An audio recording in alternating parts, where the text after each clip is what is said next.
சாந்தி sister, குஷியா இருக்கீங்களா? ஓம் சாந்தி brother. குஷியா இருக்கிறோம். சிஸ்டர், இன்னைக்கு ஒரு பயங்கரமான ஒரு அதிசய செய்தியை நாம இன்னைக்கு ஷேர் பண்ண போறோம். அத பத்தி நீங்களே சொல்லுங்க சிஸ்டர். நம்ம உத்தராயணம், தட்சிணாயன காலம் இதெல்லாம் பத்தி பேசியிருக்கிறோம். ம். உத்தராயணம் நம்ம தை மாசம் முதல் நாள்ல இருந்து சூரியன் வந்து வடக்கு நோக்கி பயணம் செய்யறது. ம். தட்சிணாயனம்னா தெற்கு நோக்கி பயணம் செய்யறது. எப்பயுமே ம். சூரியன் வந்து கரெக்ட்டா கிழக்குல உதிச்சு மேற்குல மறையறது அப்படி கிடையாது. கொஞ்சம் இந்த ம். மாரி டிஃபரன்ஸ் இருக்கும். தென்கிழக்கா இருக்கும், இல்ல மாறிடும். வடகிழக்கா இருக்கும்.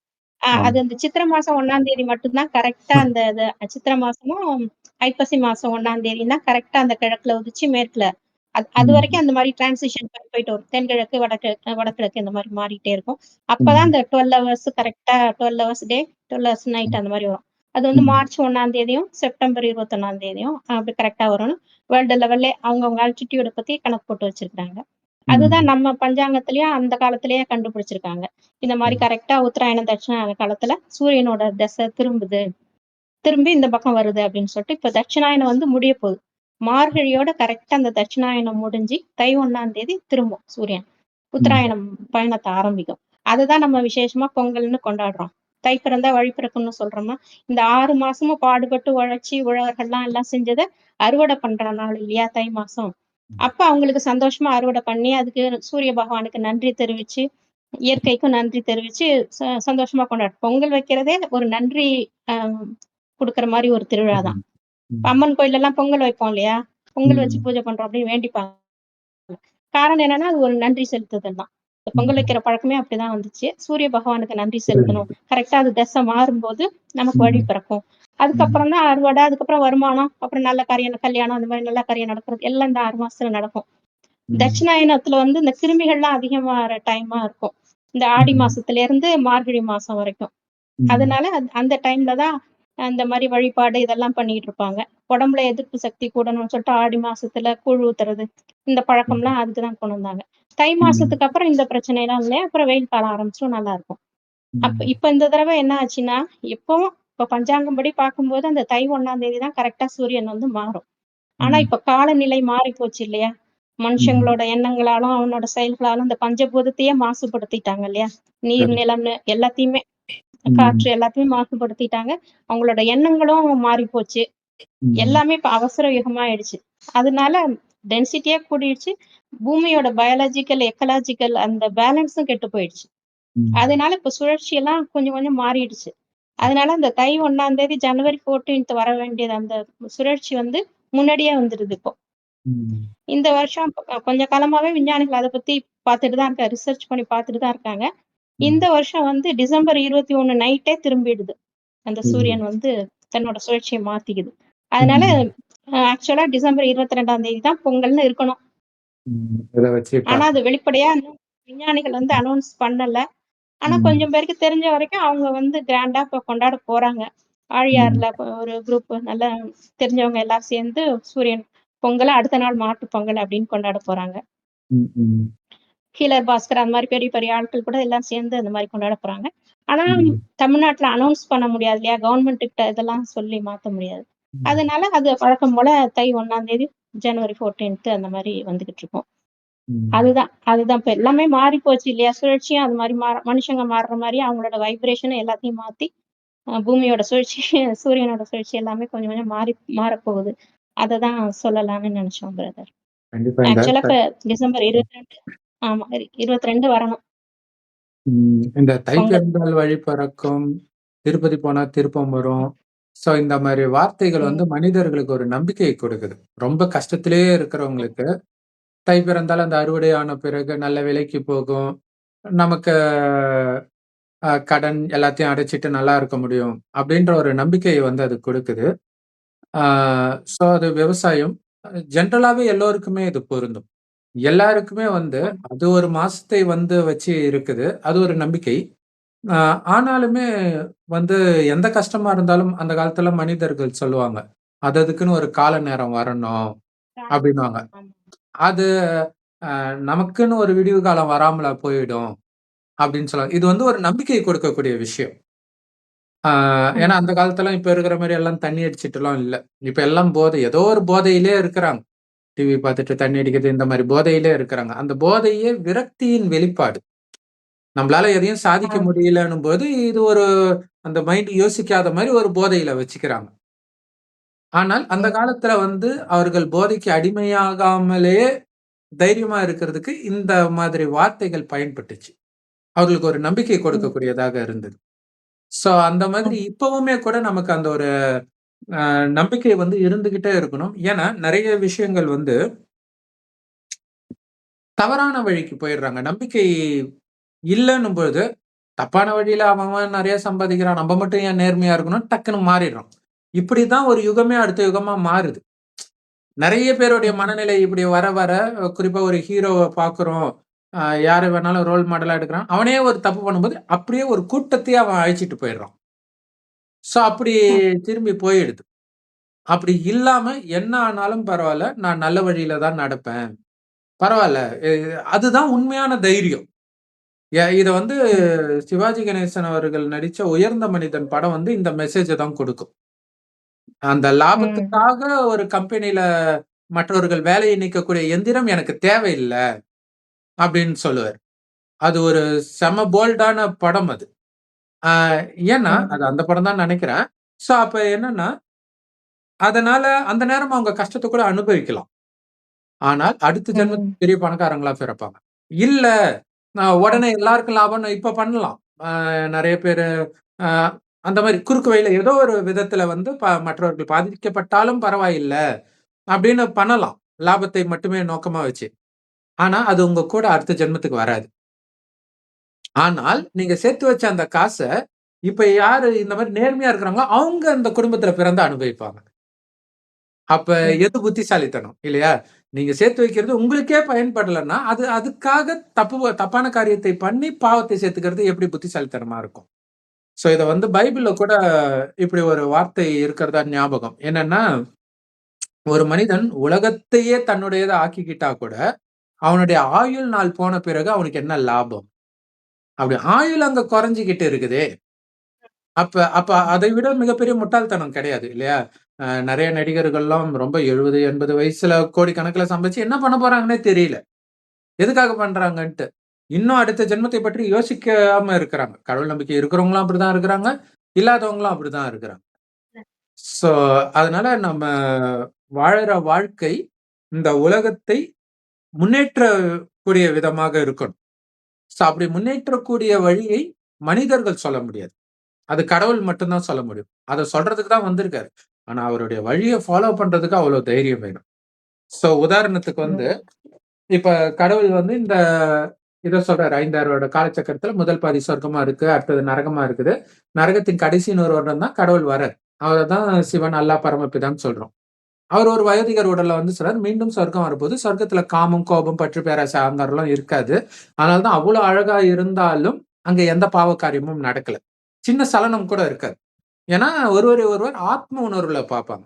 ஆத்மனா உயிர். அது பூர்வ மத்தியில நட்சத்திரம் மாதிரி ஜொலிக்கிறனால தான் இங்க போட்டு வைக்கிற பழக்கம் இருக்குது. சோ அந்த ஆத்ம உணர்வில் தானும் இருந்து பிறரையும் ஆத்மான்னு பார்க்கும்போது தேவையற்ற எண்ணங்கள் வராது. சோ அந்த அளவுக்கு ஆத்மா பலமாகணும்னா, இப்ப உங்க ஆத்மான்னு உணர்ந்து என்னை மட்டும் நினைவு செய்யுங்க. அப்ப நினைக்க நினைக்க ஆத்மாவுக்கு பலம் வரும். கூடவே இந்த காமம், கோபம், பற்று, பேராசை, அகங்காரத்தை தூண்டக்கூடிய நான் உடல்ன்ற உணர்வை விடணும். ஏன்னா உடல் நினைச்சாதான் காமம் வரும், கோபம் வரும், எண்ணிதுன்னு பற்று வரும் எல்லாமே. உடம்பே எண்ணிதில்லன்னும் போது எப்படி பற்று வரும்? ஆனா இதுக்கு தான் தைரியம் வேணும். இந்த தைரியத்தை வைக்கிறவங்க தான் மகாவீரர்கள். இந்த தைரியத்தை வச்சதுதான் இந்து தெய்வங்கள் கையில ஆயுதத்தோட இருக்கிறதெல்லாம் மனிதர்களோட சண்டை போடுறது கிடையாது. தனக்குள்ள வரக்கூடிய பலகீனம். அதாவது உலகமே பணத்தின் பின்னாடி, புகழின் பின்னாடி போகும்போது, நம்ம ஏன் இப்படி இருக்கணும்? அப்படிங்கிற அந்த எண்ணத்தை அழிக்கணும். அழிச்சிட்டு ஏன்னா இங்க கடவுள் சொல்றாரு. யுகம் மாறுது. சோ அதுக்கு ஒரு ப்ரூஃபாக தான் இப்ப நீங்க சொன்னதும் நடக்குது. இல்லையா? யுகம் மாறுது. எல்லா காலநிலை எல்லாமே மாறுறத பார்க்கிறோம். சோ உலக அழிவு நடக்கும். நடந்து இது சொர்க்கமாக மாறப்போகுது. கடைசியில கோடீஸ்வரனுக்கும் சாப்பாடு இல்லாத நிலை வரப்போகுது. ஆனா அந்த நேரமும் இறைவனுடைய வழிப்படி நடந்தால் உங்களுக்கு பட்டினியினால இறக்கிற நிலை வராதுன்னு நான் கேரண்டின்னு கடவுள் சொல்றாரு. சோ அவருக்கு உடம்பு கிடையாது. ஒரு வயோதிகர் உடல்ல வந்து தான் சொல்றாரு. சோ அப்ப அவர் சொல்ற ஞானத்தை வைத்து அவர் மீது நாம நம்பிக்கை வைக்கிறோம். அசைக்க முடியாத நம்பிக்கை வைக்கிறோம். சோ எந்த அளவுக்கு நாம நம்பிக்கை வைக்கிறோமோ, அந்த அளவுக்கு உயர்ந்த பதவி சொர்க்கத்தில் அடைய போறோம். ஏன்னா கலியுகம் அழிந்து மீண்டும் சத்தியுக சொர்க்கம் வரப்போகுது. அப்ப இறைவனுடைய வழிப்படி நடக்கணும். அதுலதான் இருக்குது. சோ இப்ப ஒரு நம்ம முரளி வீடியோ இறைவன் கொடுக்கிற ஞானம் முரளின்றோம் எல்லா பிரம்மகுமாரிகள் ராஜயோக தியான நிலையத்திலும் முற்றிலும் இலவசமா கிடைக்குது. யூடியூப் வெப்சைட்ஸ்ல இருக்க அதோட லிங்க் இந்த வீடியோக்கு டிஸ்கிரிப்ஷன்ல கொடுக்குறோம். சோ அதுல முரளியில வந்து கடவுள் சொல்லி இருக்கிறாரு அப்படின்னு அந்த காமத்தை விடணும் அதை பற்றி பேசும்போது ஒருத்தர் வந்து கேள்வி கேட்டிருக்காரு. திருமணமாகி காமம் இல்லைன்னா குடும்பம் என்ன ஆகும்? என்ன ஆகும்? கோயில் ஆகும். காமம் இல்லைன்னா குடும்பம் கோயில் ஆகும். காமம் இருந்தா குடும்பம் விபச்சார விடுதி ஆயிடும். அப்ப விபச்சார விடுதியா மாத்த போறீங்களா? கோயிலா ஆக்க போறீங்களான்றது உங்க கையில தான் இருக்குது. இல்லையா? ஏதோ ஒரு அப்படிதான் பெரிய சொல்றாங்க. ஏதோ இதுதான் நம்ம விவரிக்கிற கோயில் டைம் கட்டி மாதிரி என்ன ஆகும்னு கேட்கிறாரு. ம். ம். இதத்தான் இயேசு கிறிஸ்து வந்து எங்க அப்பா வீட்ட விபச்சார விடுதியா ஆக்கிட்டீங்கன்றார். அது பாரத பூமியை சொல்றார். ஏன்னா பாரத பூமி தான் சொர்க்கமாக சிவாலயமாக இருந்தது.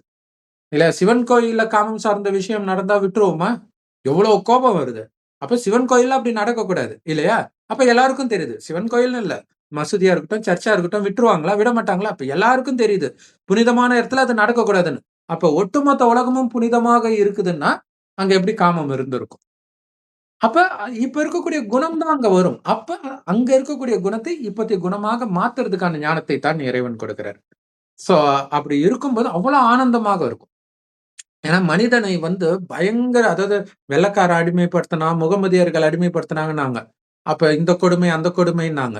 ஆனா அந்த அடிமையெல்லாம் பெரிய அடிமை கிடையாது. இந்த காமம், கோபம், பற்று, பேராசை, அகங்காரம் சார்ந்த எண்ணங்கள் வருது பாருங்க. அது மனிதர்களை அடிமைப்படுத்தி வச்சிருக்குது.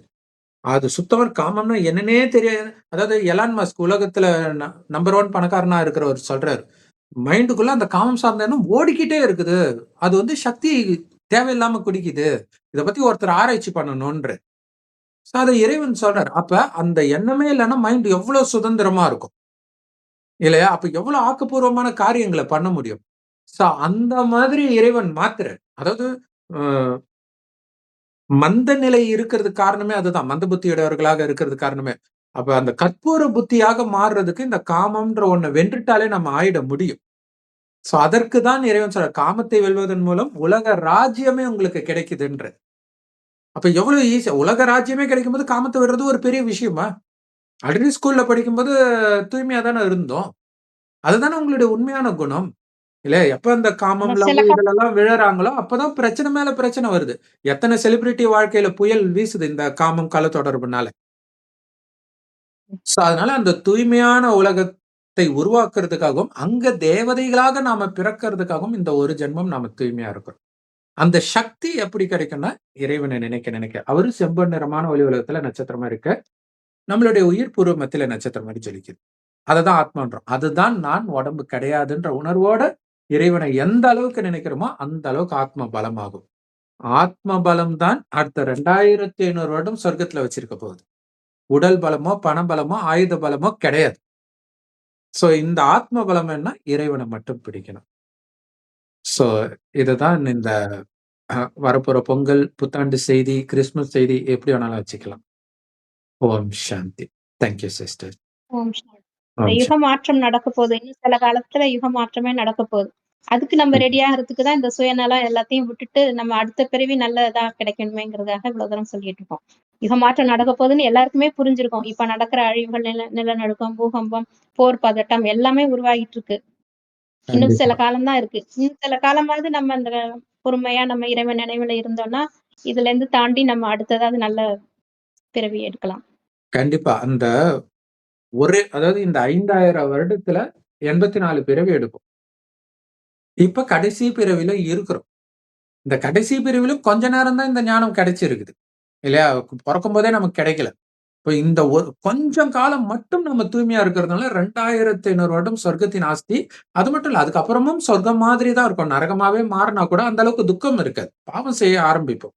துக்கம் வந்து இந்த கடைசி 2, 3 பிறவில தான் இருக்கும்.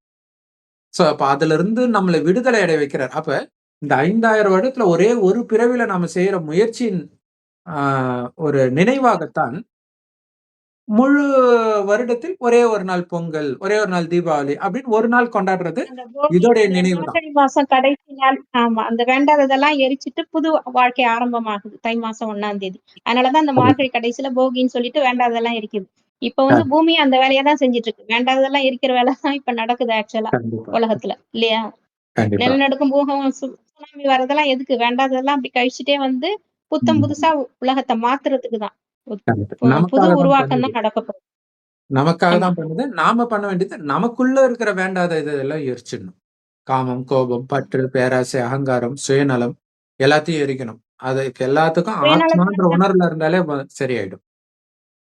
இந்த சுயநலத்தினால தானே பூமியெல்லாம் இவ்வளவு மாத்தி வச்சிருக்கிறாங்க. இவ்வளவு பொல்யூஷன் ஆக்கி வச்சிருக்காங்க. மாசுபடுதல் எல்லாமே அவங்களோட சுயநலத்துக்காக எல்லாத்தையும் கெடுத்துட்டாங்க. பஞ்சபூதங்களையும் மாசுபடுத்திட்டாங்க. அது அவங்களுக்கு இப்ப தெரியல. கொதித்து எழுது. அவங்களுக்கு தெரியல. ஒரு ம். பெரிய கம்பெனி இருக்கு. அதன் மூலமாக ஒரு பெரிய பொல்யூஷன் நடக்குதுன்னா, அவன் இறந்த பிறகு மறுபடியும் இதே பூமியில தான் பிறப்பான்னு அவனுக்கு தெரியல. ஆனா அதே கம்பெனி இருக்கிற வீட்ல பொறக்க மாட்டான். ஏழையா போய் பொறப்பான். அப்ப அதுக்கான பாதிப்பை அவனே அனுபவிப்பான். அது தெரியல அவங்களுக்கு. சோ, அழிவற்ற ஆத்மா நான் உணர்ந்தால், இந்த ஆத்மா செய்யற காரியத்தின் பலனை இதே ஆத்மா வேற உடல எடுத்து அனுபவிக்கும்ன்ற எச்சரிக்கை உணர்வு இருந்தா தப்பு பண்ணுவோமா? அப்ப நான் உடம்புன்னு நெனச்சது தான் இங்க தப்பே. ஆ நாம தப்பு நடக்கிறதுக்கு காரணமே. எப்பயோ அழியப் போது அது பார்த்துக்கலாம். நமக்கு என்ன? நமக்கு காசு வருது. அப்படின்னு தவறான காரியங்கள் பண்ணிட்டு இருக்கிறாங்க. Okay sister. ஓம் சாந்தி. எல்லோருக்கும் புத்தாண்டு நல்வாழ்த்துக்கள். பொங்கல் நல்வாழ்த்துக்கள். பொங்கல் நல்வாழ்த்துக்கள். Thank you, brother. Thanks for watching.